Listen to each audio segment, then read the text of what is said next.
దునియా బాగుంటేనే నేను బాగుంటాను. ఒక్కొక్కరండి అంటే మనస్తత్వాలు ఎలా ఉంటాయో మనము అంత లోతుగా వెళితే కానీ మనకు అర్థం కాదు. అలాంటి మనుషులు మన చుట్టుపక్కల ఉండొచ్చు, ఎక్కడైనా ఉండొచ్చు, మనలో కూడా ఉండొచ్చు. అలాంటి మనుషులు ఎలా ఉంటారంటే, ఏమీ తోచనమ్మ తోడికోడలు పుట్టింటికి వెళ్తుందంట. సామెత ఎలా ఉంది? ఏమీ తోచనమ్మ తోడికోడలి పుట్టింటికి వెళ్తుందంట.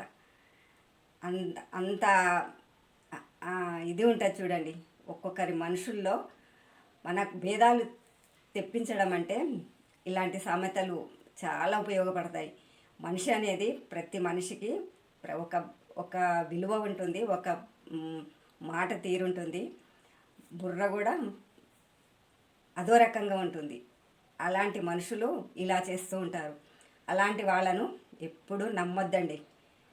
ఎట్టి పరిస్థితుల్లో నమ్మద్దు. ఎవరు మనకు ఏమి పెట్టరు. మన